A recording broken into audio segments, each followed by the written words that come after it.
Imaginez la scène suivante. Une ville paisible à la campagne, tout le monde se connaît. Les voisins se saluent dans la rue. Ça vous semble familier, n'est-ce pas? Soudain, un crime brutal se produit juste là, sous les yeux de tous. Je pense que tout le monde a déjà entendu ce scénario, n'est-ce pas, Sajan? Regardez bien. Le 19 mars 2014, une adolescente de seulement 16 ans a été retrouvée sans vie dans sa propre chambre.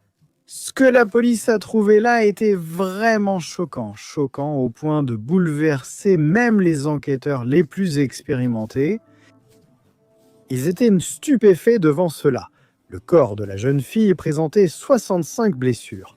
65. Et le plus effrayant, tout indiquait que le meurtrier était quelqu'un de très proche d'elle. Peu à peu, l'enquête commence alors à révéler un scénario tendu, fait d'amitié, de jalousie et de disputes qui ont commencé sur les réseaux sociaux et se sont terminées de façon très tragique. Je suis Marcos Campos, soyez tous les bienvenus et voici l'histoire d'Anel Baez Alvarez.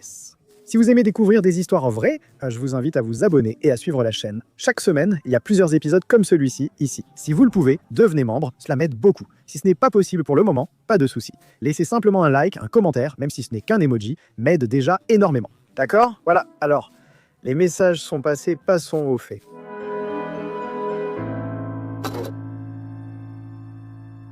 J'ai présenté au début de l'épisode la victime Anel Baez, cette scène où elle a été retrouvée. Je dois maintenant vous présenter son amie, sa meilleure amie, Erandi. Tout comme Anel, Erandi Gutiérrez est également née et a grandi à Guamuchil, qui est une petite ville située dans l'état de Sinaloa, au Mexique. Ceux qui ont connu cette fille dans son enfance se souviennent d'une fille calme, studieuse, qui n'a jamais causé de problème à ses parents. Rien n'indiquait qu'elle serait capable de quelque chose d'inhabituel, quelque chose d'insolite, encore moins de quelque chose de violent. Personne n'a jamais pensé cela. À l'adolescence, Errand avait des amis comme n'importe quel autre fils de son âge, là-bas dans la ville, mais une amitié en particulier se distinguait parmi tant d'autres. Son amitié avec Anel Baez. Les deux étaient pratiquement inséparables, comme les deux doigts de la main. Elles passèrent des après-midi entières ensemble, prenaient par des photos, riaient, partageaient des secrets, des comportements typiques de deux adolescentes meilleures amies. C'est ce genre d'amitié où tout le monde, en les regardant de l'extérieur, disait « Ah, elles seront amies pour toujours ». Sauf qu'avec le temps, cette relation a commencé à changer. De petites différences, petites entre guillemets, n'est-ce pas, sont devenues des disputes. Des commentaires ont commencé à circuler sur les réseaux sociaux. Ah, cette histoire, non? Quand quelqu'un est offensé, triste, blessé par quelqu'un, peu importe la raison, il va se confier dans une story, n'est-ce pas? C'est ça. Et cette amitié qui paraissait indestructible face aux petits tracas quotidiens a commencé à s'effriter et à devenir bien plus complexe, pleine de couches émotionnelles et psychologiques. Avant d'entrer cependant dans les détails du crime lui-même, il est très important de comprendre le monde dans lequel ces deux filles évoluaient, où elles vivaient. Guamuchil est une ville de taille moyenne, d'accord? Là-bas, dans l'état de Sinaloa, comme je l'ai mentionné, au Mexique. Une région connue non seulement pour l'hospitalité de son peuple, mais aussi pour quelque chose de bien plus sombre, je dirais, la forte présence du narcotrafic. On sait que le Mexique est un pays malheureusement très dominé, n'est-ce pas, par les narcotrafiquants. Ainsi, au début des années 2010, la violence faisait presque partie du quotidien là-bas. Homicides, trafic de drogue, vols. Rien de tout cela n'était nouveau pour les habitants, aussi bizarre que cela puisse paraître. Et au milieu de tout cela, une culture était née, entre beaucoup de guillemets, qui a profondément influencé la jeunesse locale.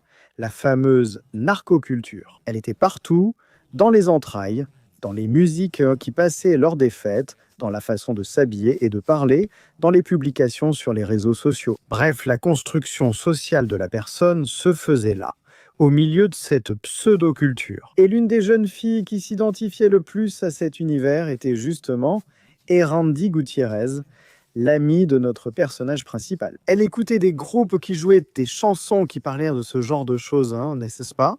Elle assistait à des concerts et elle est même allée jusqu'à se manifester publiquement en faveur de figures liées au trafic. Pour illustrer ce que je dis, n'est-ce pas, dans un de ses tweets, elle a publié en février 2014 qu'elle soutenait la marche pour libérer Ovidio Guzmán, El Chapito, fils du célèbre El Chapo Guzmán, un célèbre trafiquant de drogue, non? Avec des séries sur lui, des séries qui montrent sa biographie, entre guillemets. Quant à son amie, Anel Baez, elle était très différente de tout ça.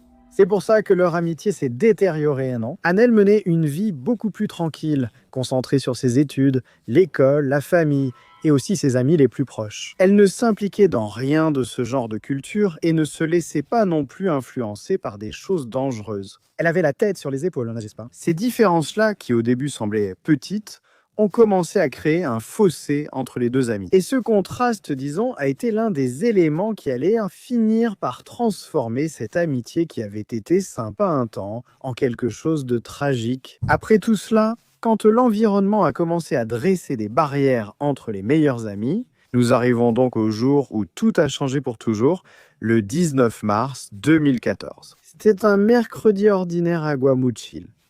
Mais ce jour-là, quelque chose d'étrange s'est produit. Anel n'est pas venue à l'école chercher sa petite sœur, Aidée, comme elle le faisait toujours. Son absence a attiré l'attention. Et très vite, l'école a contacté le père de la jeune fille, Hugo Baez, pour lui demander si tout allait bien, parce que ce n'était pas dans le caractère d'Anel de simplement ne pas se présenter. Elle y allait tous les jours. Hugo, le père, au début, n'a même pas imaginé le pire. Il a juste cru que sa fille était en retard ou à un rendez-vous imprévu. Peut-être occupée par des devoirs ou en train de faire une sieste à la maison. Elle avait perdu la notion du temps, peut-être était-elle malade. Bref, rien de grave ne lui est venu à l'esprit, juste une négligence de sa fille. Mais quand il est allé chercher la petite Aidée à l'école et qu'il est revenu à la maison, vers 3 heures de l'après-midi, quelque chose semblait déjà anormal, car la porte principale de la maison était grande ouverte. À cet instant, l'instinct du père a pris le dessus. Il y avait quelque chose de très anormal qui se passait. Hugo est entré calmement chez lui et s'est rendu directement à la chambre de sa fille, porte close. Lorsqu'il a ouvert la porte, le choc est survenu. Là, sur le sol, se trouvait Anel, immobile, couverte de sang. Aidée, la plus jeune sœur près de son père, a été la première à voir sa sœur allongée. Le désespoir s'est emparé d'eux. La scène était si brutale qu'ils n'en croyaient pas leurs yeux. Quand Hugo a vu le corps de sa fille, son monde s'est tout simplement effondré, il s'est écroulé.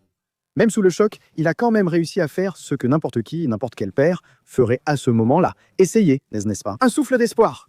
Il a pris le téléphone et a appelé les urgences aussi vite qu'il a pu. Les cris et la panique ont commencé à attirer l'attention des voisins, qui ont commencé à se rassembler devant la maison.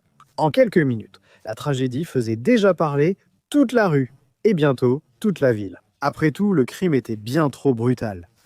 Il fuyait ce comportement et cet environnement auquel, malheureusement, les gens étaient déjà habitués là-bas, non? La question du trafic de drogue et tout le reste, ça semblait vraiment macabre, les gars. Une adolescente de 16 ans, sans aucun lien avec quoi que ce soit d'illégal, assassinée comme ça, dans sa propre chambre, d'une manière bestiale, impensable. La police est arrivée vite, a isolé la zone et lancé l'expertise technique. La scène était dévastée. Chaque détail a été photographié, chaque preuve cataloguée. Des équipes médicales sont entrées pour confirmer le décès et ont apporté les premiers soins psychologiques à la famille qui était complètement anéantie. Pendant ce temps, la police recueillait les témoignages des voisins, des membres de la famille, de toute personne pouvant aider à comprendre ce qui s'était passé là. Ainsi, à première vue, n'est-ce pas, pour que la police commence tout de suite à suivre les pistes de l'enquête. Mais le choc a été si grand que la presse locale, dès qu'elle a appris ce qui se passait, est arrivée sur place en quelques minutes. Les journalistes ont encerclé la maison, interviewé le père d'Anel et les voisins, puis ont rapporté tout ce qui se passait. Les gros titres mettaient tout en avant. L'âge de la victime, la brutalité du crime, et surtout, le fait qu'il n'y avait aucun signe d'effraction dans la maison. Ce qui laissait penser, à ce moment-là, qu'Anel pouvait connaître la personne qui lui avait fait ça. Sur les réseaux sociaux, le sujet a explosé. Tout le monde ne parlait que de ça. Toute la communauté était sous le choc. Des centaines de messages d'indignation et de soutien à la famille ont commencé à circuler. Et tout le monde voulait savoir qui aurait pu faire ça à Anel. Ainsi, l'enquête a commencé immédiatement. Lorsque la police est arrivée, l'objectif était de documenter chaque détail de la scène du crime. Les experts ont tout analysé. la position du corps d'Annelle, les meubles autour, des traces de sang, des éraflures sur les murs et même des blessures sur les mains de la jeune fille. Ce qui indiquait, à ce premier moment, qu'elle avait essayé de se défendre, qu'elle s'était battue pour sa vie. Sous ses ongles, ils ont trouvé des traces biologiques, des fragments de peau, probablement, possiblement de l'agresseur. De plus, il y avait des signes que quelqu'un avait essayé de nettoyer partiellement la scène du crime, comme s'il voulait effacer ce qui s'était passé là. Peu après, le rapport initial a confirmé qu'Annelle avait effectivement été attaquée avec 65 coups de couteau. 65. La force et la répétition des coups montraient qu'il ne s'agissait pas d'une simple impulsion, mais d'un acte de haine, probablement prémédité. Un autre point qui a attiré l'attention est qu'aucune porte ni fenêtre de la maison n'avait été forcée. Il n'y avait aucun signe d'effraction. Autrement dit, la personne qui est entrée dans cette maison l'a fait avec la confiance de la victime. Annelle connaissait probablement le meurtrier ou la meurtrière, ou a même accueilli cette personne volontairement. Elle l'a invité à entrer. Et alors, un indice crucial pour l'enquête est apparu. Quelques témoins ont déclaré avoir vu, vers l'heure estimée du crime, une adolescente aux cheveux noirs sortir de la maison d'Annelle. Cette information est devenue le centre de l'enquête. La police a alors commencé à tester plusieurs hypothèses. S'agissait-il d'un cambriolage qui a mal tourné? Non, rien n'a été volé. Un conflit familial? Non plus. La famille était soudée, sans antécédent de conflit. Aucun proche, ami ou collègue dans la région, personne n'avait un mot à dire qui puisse indiquer que la famille avait un conflit. Aucun ennemi. Non, un crime passionnel alors peut-être? Au départ, aucun indice de relation compliquée. Parce que peut-être qu'on pense d'abord à une relation amoureuse, non? Mais rien jusqu'à présent. La seule explication qui avait du sens, c'était une vengeance soudaine. La jalousie, c'est personnel. Et c'est là, en rassemblant tous les indices jusqu'à présent, une adolescente qui sortait probablement de là. Cette motivation passionnelle, n'est-ce pas, un motif personnel? C'est là qu'un nom est apparu. Le nom s'est démarqué et c'était Erandi Gutiérrez, l'amie, la meilleure amie. L'enquête a montré que les deux s'étaient éloignés ces derniers mois et des camarades communs ont confirmé que leur amitié s'était détériorée. Erandi était différente. Elle a changé de mode de vie, s'est rapprochée de la narcoculture, comme je l'ai mentionné plus tôt, et a commencé à publier des choses quelque peu étranges sur les réseaux sociaux. Des messages au ton indirectement hostile, probablement pour son ami, et des phrases exprimant une jalousie évidente sur un sujet. De plus, ses caractéristiques physiques correspondaient à la description de la jeune fille qui aurait été vue quittant la maison d'Annelle à ce moment-là, dans cette fenêtre temporelle où le meurtre aurait eu lieu. À partir de là, l'enquête a commencé à tourner autour de ce nom, Erandi, et les preuves qui ont émergé dans les jours suivants allaient rendre tout encore plus clair et plus effrayant. Avec ce nom en tête, l'enquête a commencé à approfondir les détails. Maintenant, l'objectif de la police était de transformer un soupçon en une accusation solide. Dans les jours qui ont suivi le crime, les enquêteurs ont recoupé tout ce qu'ils avaient, les témoignages des voisins, les récits des amis et de la famille, et surtout les réseaux sociaux. C'est alors que les premières confirmations ont commencé à apparaître. Une caméra de sécurité d'un magasin voisin a filmé une jeune femme ressemblant fortement à Erandi Gutiérrez, marchant rapidement près du lieu au moment du crime. Cette image a accru une méfiance déjà très forte. Le profil d'Erandi a alors été analysé plus en profondeur. Les experts médico-légaux ont commencé à fouiller ses anciennes publications sur Twitter et Facebook, et ce qu'ils ont trouvé était vraiment alarmant et effrayant. Des messages qui, à l'époque, paraissaient être de simples confidences traitant d'adolescents un peu révoltés, comme ils en publient souvent. Sauf qu'après un certain temps, ces choses ont commencé à sonner, en réalité, comme des menaces. Je vais vous donner un exemple. Le 5 février 2014, elle a posté ceci: « Je vais t'enterrer avant la fin de l'année. » Déjà le 23 février, elle a dit « Il peut sembler que je suis calme, mais dans ma tête, je t'ai déjà éliminé 3 fois. » Il y en a encore plus. Le 3 mars 2014, elle a posté « Peut-être pas maintenant ni demain, mais bientôt, il ne restera plus rien. » Ces publications isolées comme ça, n'est-ce pas? Tu diras « Ah, c'est un truc d'ado. » Sauf qu'elles ont été faites quelques semaines avant le crime. Ce qui a amené la police à conclure qu'Erandi avait ça qui grandissait en elle, qu'elle planifiait peut-être une véritable attaque. Le ton, n'est-ce pas, de rancœur, de colère et de ressentiment montrait qu'il y avait en elle, là, une forte motivation émotionnelle derrière tout ce qui allait se passer. En plus de celle-ci, il y avait aussi d'autres phrases, d'accord? Eh bien, confuses et troublantes. Regardez, heureusement que personne n'entend mes pensées. Elle l'a aussi posté le 14 février, d'accord? Dans le monde, il y a 7 milliards de gens et je n'en aime que 3. Elle a posté ça en mars. Au début, certains enquêteurs pensaient que ce n'était que des phrases typiques de l'adolescence. Plus tard, après avoir recoupé les dates et le contexte, ils ont compris que ces publications semblaient préparées émotionnellement au crime. C'est comme si quelque chose se préparait dans la tête. On se motive, on cherche des raisons mentales, non? C'est un peu comme ça, un esprit qui... Vous connaissez cette histoire de l'atelier du diable dans un esprit oisif? Eh bien, c'est ça. En interrogeant les amis d'Erandi, tous ont confirmé le même schéma. Elle et Annelle s'étaient éloignées. Et Erand montrait beaucoup de jalousie envers la popularité et la gentillesse de son ami, qui suivait, disons, des chemins plus affirmés. Certains camarades ont raconté qu'elle était dérangée par les photos qu'Annelle publiait sur les réseaux sociaux et qu'elle avait même dit qu'elle se sentait humiliée. Ce qui a ici une connotation du fait qu'Annelle n'ait pas suivi la voie qu'elle voulait, elle était furieuse. Elle était vraiment en colère parce que son amie a voulu rester dans la vie qu'elle a toujours eue, n'est-ce pas? Donc il y a là une connotation de jalousie, d'obsession, non? Vous ne trouvez pas? Dites-moi ce que vous en pensez, parce que franchement, non. Humilié pourquoi? Parce que son ami n'est pas venu. Donc dans ton subconscient, tu sais dans quelle galère tu es en train de t'embarquer. Et tu veux que l'autre s'enfonce avec toi, non? Il y a un... Tu arrives à suivre ce, n'est-ce pas? C'est un peu ça, non? Et face à tout cela, cette manière de penser a fait naître une motivation. Erandi pensait qu'Annelle avait même diffusé des photos intimes d'elle en 2013, un an plus tôt. N'est-ce pas? C'est quelque chose que la famille d'Annelle a toujours nié et qui n'a jamais été prouvé non plus par la police. Mais pour l'enquête, ce qui importait à ce moment-là, c'était que la jalousie et la colère semblaient s'être transformées en quelque chose de bien plus dangereux. Un instinct meurtrier. Et maintenant, tout menait à la conclusion inévitable. Et Randy n'était pas seulement une suspecte, elle était la principale suspecte. Tandis que la police réunissait des preuves contre elle, la famille Baez, celle de la victime, vivait un cauchemar. Hugo et les enfants devaient affronter non seulement la douleur de perdre leur sœur ou fille, mais aussi l'aggravation due à l'exposition de l'affaire. L'affaire d'Annelle faisait la une partout. Journaux, sites web, réseaux sociaux, rumeurs, accusations et spéculations surgissaient constamment.